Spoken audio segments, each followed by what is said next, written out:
The men's basketball schedule is set with some surprising new additions. Let's talk about it.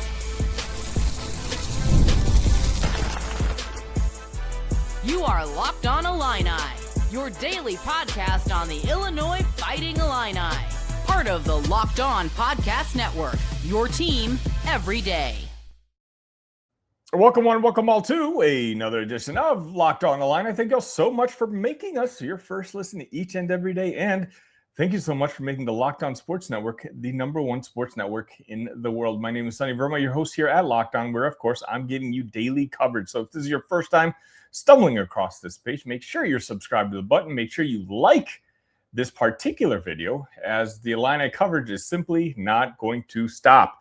So as I mentioned, late last week, the Illini men's basketball team, they officially released their entire schedule for next season, at least the non-conference schedule. And so what I figure is we can go over it together and we can kind of talk about what we like, what we don't like, and how we think Illinois is going to fare. Now, obviously, things are going to be interesting with David Mirkovic missing some time.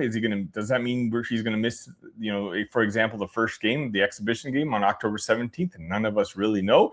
We're all waiting for the latest David update. But I feel let's just go over the schedule. The first three games, if you're watching this on YouTube, I've got the official Illini men's basketball social media page, who created a very cool-looking graphic. So I'm just going to go ahead and read off of that. If you're one of my dear friends on the audio side, I'm going to do my best to describe exactly what I'm looking at. First and foremost, the first three games, it's Cincinnati in Cincinnati, Baylor at the State Farm Center, and UIC at the State Farm Center.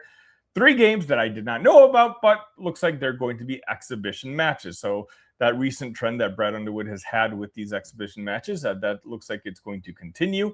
The Baylor game it should be a fun one, just because it's two coaches who have a lot of respect for each other. And Baylor is also another historically very strong program. So you'll kind of see, it's kind of the equivalent of what we've had with, who did we play? Like Ole Miss a couple seasons ago, and it was Florida last year.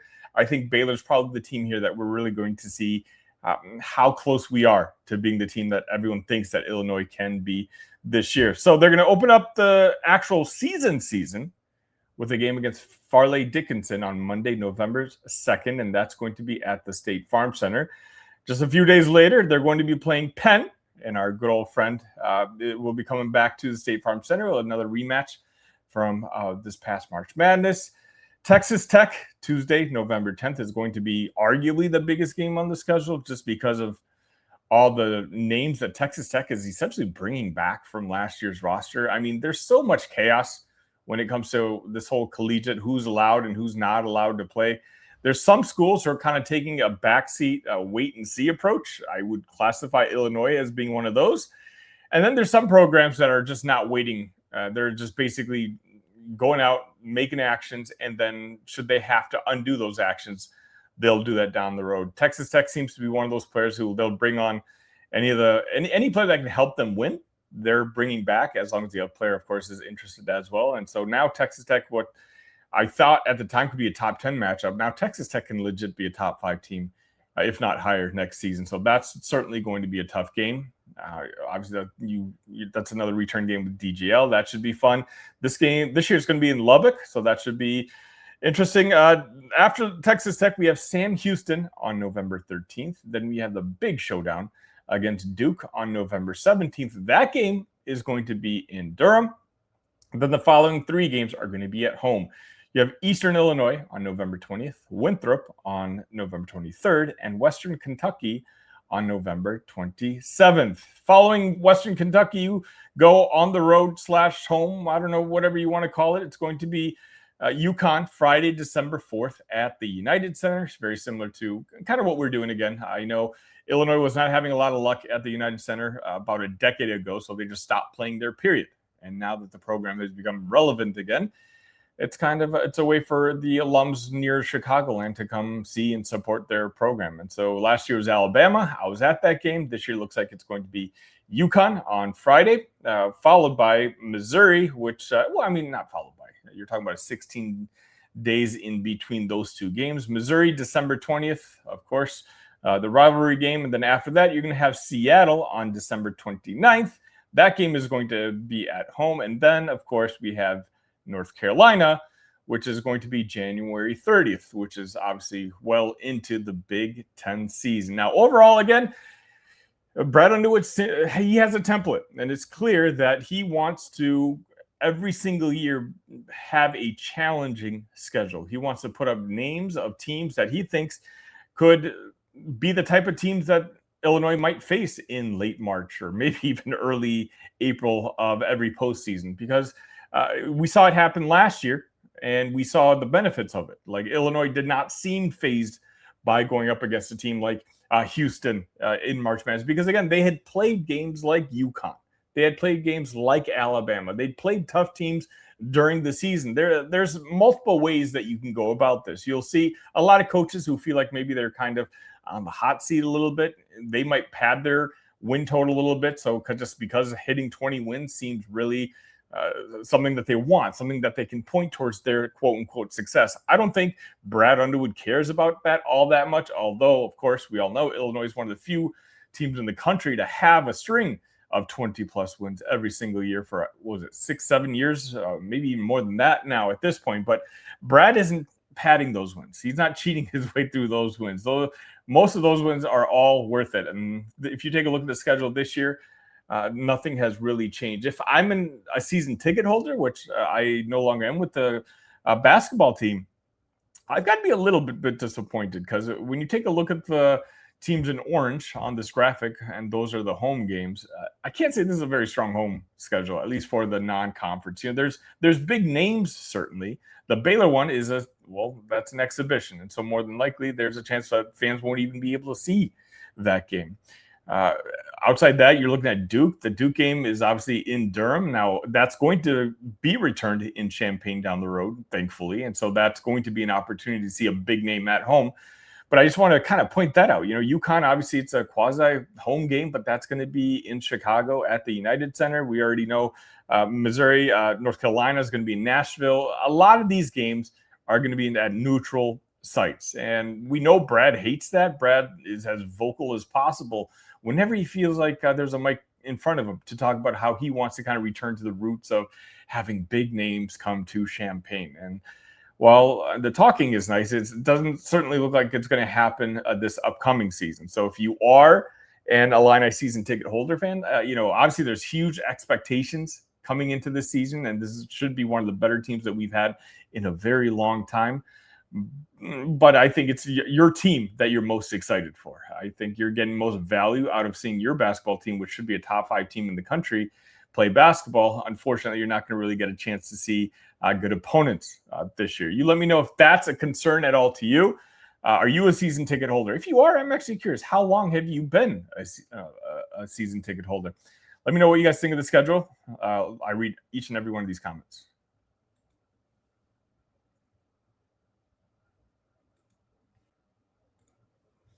Running a business shouldn't feel like you're trying to connect a bunch of systems that were never designed to work together. One app for accounting, another for inventory, another for sales, and somehow none of them talk to each other. That's where Odoo comes in. Odoo is an all-in-one business management software that brings every part of your business together in one powerful platform. From sales and accounting to inventory and marketing, everything works in one place. Odoo is one platform to manage, grow, and scale your business. The best organizations know that success isn't just about talent. It's about having everyone working toward the same goal. And that's true in sports, just like it is in business. Brad Underwood's very vocal about the type of schedule that he wants. And so what does he do? He talks to the people in the program that are responsible for it. And that's why you see every single year, Illinois has one of the toughest schedules in the country. The whole program is very streamlined. Great organizations win because operations matter. And that's why you should get Odoo. Try for free today at odoo.com/lockedon. That's odoo.com/lockedon.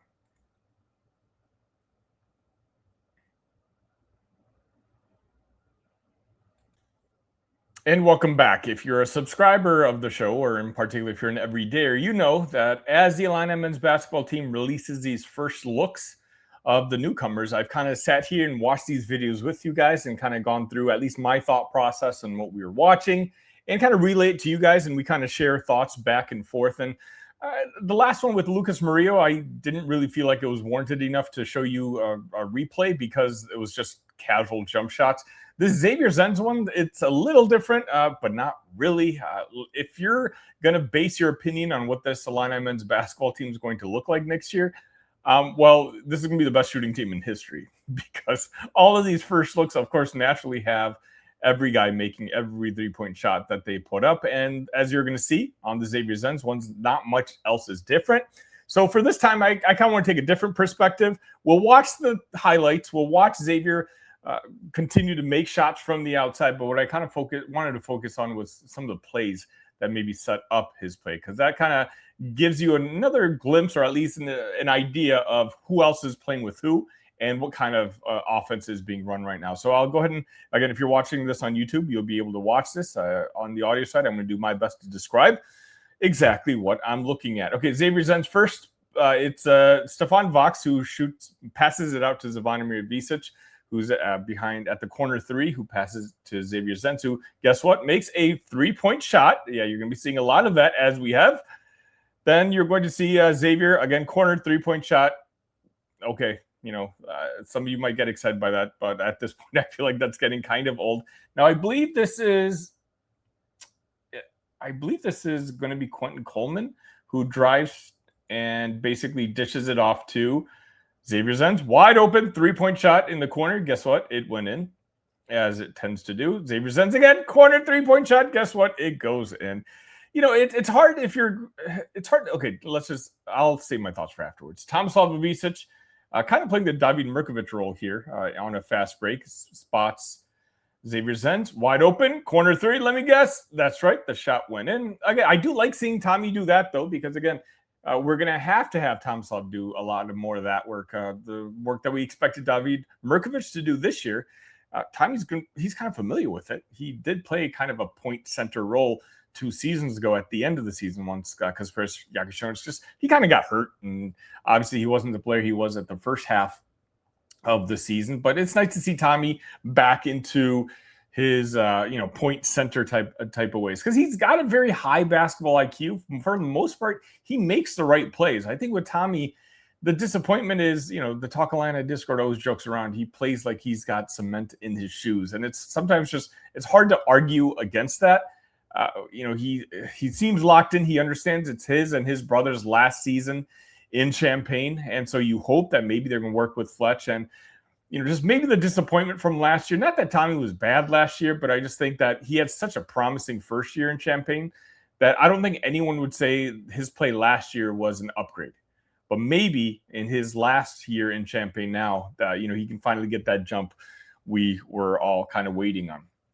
Next play is Zavier Zens, kind of right in low-key going doopsie-doo. Makes it a close basket. Stefan Vox cross-court pass to Zavier Zens, wide open, three-point shot. Count that. They're all fist-bound. Then who was that? I missed that. Let's see. Was that David? Oh, no, I think that was Ethan Brown who spots the wide open Zavier Zens. Again, I'm appreciative, don't get me wrong, that the social media team does this, because we are all starved for Illini content. But, when it was someone like Lincoln Williams, you got to see the jump shots mattered, because he's not known to be a jump shooter. And so that's kind of what you wanted to see. I think now maybe the social media team is just kind of getting a little complacent, showing these three-point shots. Maybe it's because all of these videos are only 60 seconds to 90 seconds. And so what story can you really tell? I guess I just challenge you guys on the social media side, who, by the way, the best social media team in the entire country, bar none. The only reason I even have feedback is because you guys have set the standard and the bar so darn high. Maybe just try to show a steal here, or maybe a nice connecting pass or something like that. That's just my opinion. Maybe you guys as fans, you like it. Let me know in the comment section. I believe this is going to be the last play. It's, again, another three-point shot, corner from Zavier Zens. A lot of that, and it's been a lot of that essentially all for every first look. Not too much of a surprise. What kind of role Zavier Zens is going to have on this basketball team now, we're going to kind of see. Again, it all kind of depends on Merck's injury, right? You know you're going to have Quentin Coleman play a prominent role in the rotation. That's one freshman. Well, the other guy that you figured was going to play pretty good minutes, at least I projected to, was Lucas Murillo. Now, if you want my Lucas Murillo thoughts, you can catch them in the last video. I'm not as optimistic of the impact that he's going to have on the team as I was maybe even a month ago. But somebody's whose stock has completely skyrocketed as of late is Lincoln Williams. Lincoln Williams was obviously the latest guy to sign with Illinois. Now there's a lot of buzz that Lincoln Williams has kind of essentially played himself into at least a rotational role. How big of a role is still to be seen. Obviously, with the whole David Mirkovic injury, there's more opportunity available for these guys. But it's just hard-pressed for me to think that Illinois, in a season where you're going to be top 5 preseason in the rankings, depending on if David's back,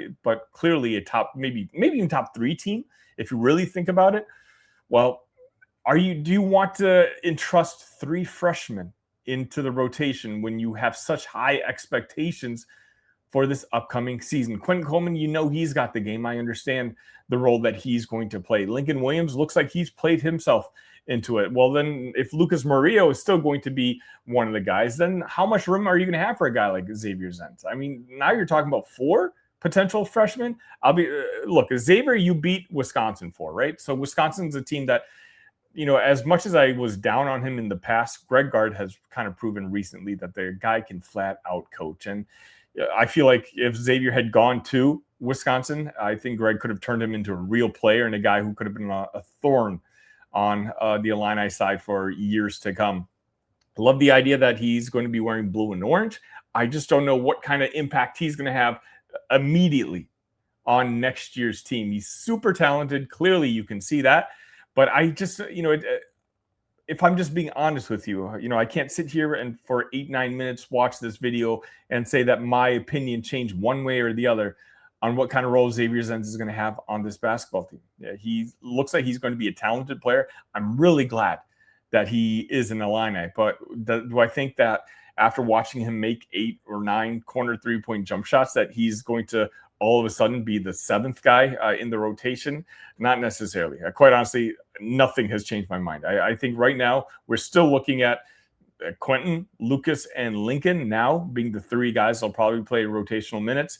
Zavier Zens is just going to be one guy who, not redshirting because there's no need to, especially with the 5-for-5, but a guy maybe you'll kind of see more sporadically, maybe plays more so later on in the season once he's kind of caught up to the game speed that is the Big Ten Conference. But it just shows you how loaded this Illini team is. Because, again, I think the Xavier kid could be in the Wisconsin rotation next year, especially with all the talent that they've lost.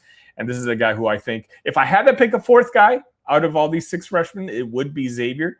But at least as of now, at the end of August, my opinion on him hasn't changed much. I think he's kind of a borderline rotational player, but a guy who I think could be deeply in the rotation as soon as next season.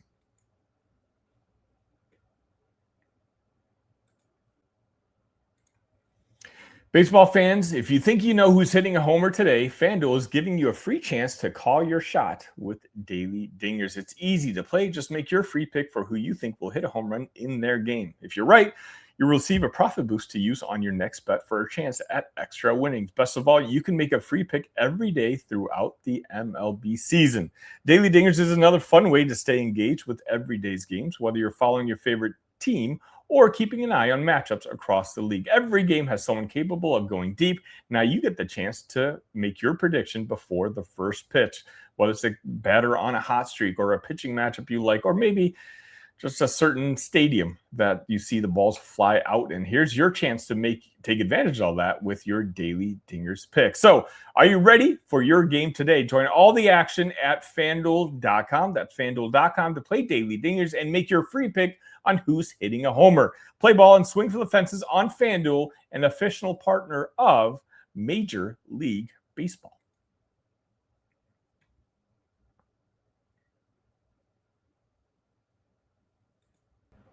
And welcome back. If you haven't already, make sure you hit the like button. Make sure you are subscribed to the channel. I can't show you, but just you have to take my word for it just to my left off screen, I have the new panels that I'm going to have for the back of my scenario, my shooting angle that you guys can see. So it won't always look so bland. I'm working on it. So I really do appreciate your guys' your patience as I kind of go through this cross country move. Okay, before I let you guys go today, I did want to talk a little bit about Matthew Bailey. Illinois football, well, it's got a lot of veteran leadership heading into 2026, but I don't know if anyone signifies that more than Matthew. The fifth-year safety has been named to the Chuck Bednarik, I hope I'm saying that right, award preseason watch list, which basically recognizes candidates for, I believe it's the best defensive player in all of college football. And I don't think, there's any sort of expectations that Bailey's going to win this award, but I do think that the recognition itself is deserved. And his new role in this whole Bobby Hauck 3-3-5 defense is going to make him one of the more interesting and certainly vital parts of this Illini roster. Bailey has essentially become everything you want from an Illini. He's an Illinois kid from Moline, was it? Yeah. He played 39 games for this program. He's got 185 career tackles, 15 pass breakups, and he's got 4 interceptions.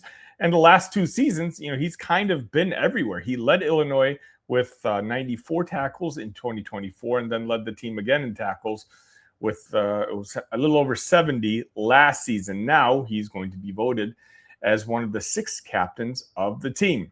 But again, here's where things are going to get exciting, because there's going to be a lot of responsibility with Matthew Bailey next year. We've talked a lot about Bobby Hauck and this exciting new 3-3-5 defense that he's implementing. Well, Matthew's going to be in charge of playing the position that Bobby calls the chief. And I think Bailey, well, if you take a look at his track record, he might be built almost perfectly for it.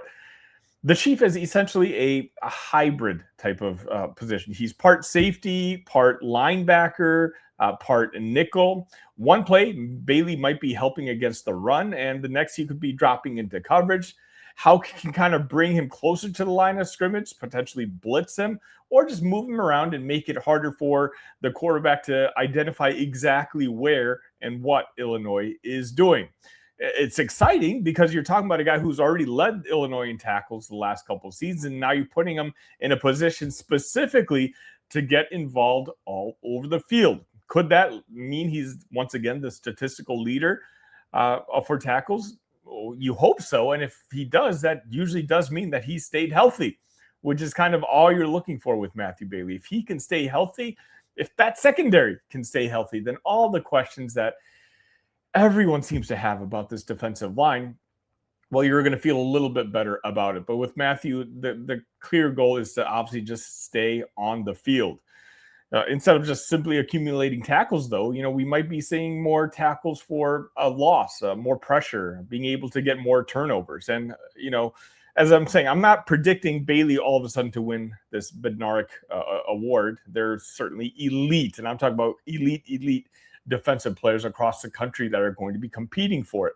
And Bailey would basically need an unseen season for that to happen. But if Bobby Hauck's 3-3-5 defense ends up being a success, a lot of it will have to be on the backs of a guy like Matthew Bailey. And so there's a lot of pressure on him. But then again, if there's one type of player that you're kind of okay in trusting that pressure, it is Matthew Bailey. It's going to be his last season in Champaign. It's a guy who could be playing in the NFL on Sundays, but he chose to come back to Champaign. But again, this is the type of player that Brett Bielema wants to entrust. He's experienced, he's productive, and I think he can be versatile. And now Illinois is going to put him in a role that's going to allow him to impact games in more ways than ever before. So yes, the news of this bit is Matthew Bailey is on the preseason list for the Chuck Bednarik Award watch list. But again, what I'm watching even more closely is to see how he looks as the centerpiece of the new Bobby Hauck 3-3-5 defense. All right, that's going to just about wrap things up for this edition of Locked On Illini. If you want to continue this conversation, please consider joining the Talk Illini Discord.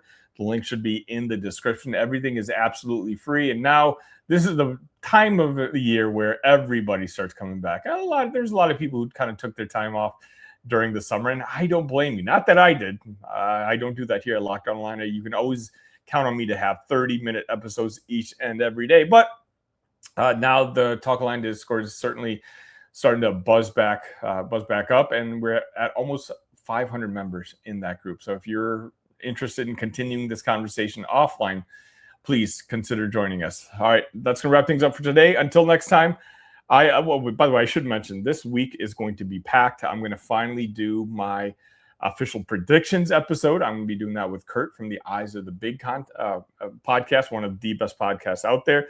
Probably doing that a little bit later this week. Also, I've kind of mentioned this, Illinois basketball. The Champaign's going to be a fun place to visit this fall because there's a lot of big names. I'm talking about top 10 guys who are going to be on campus for official visits. So who are they?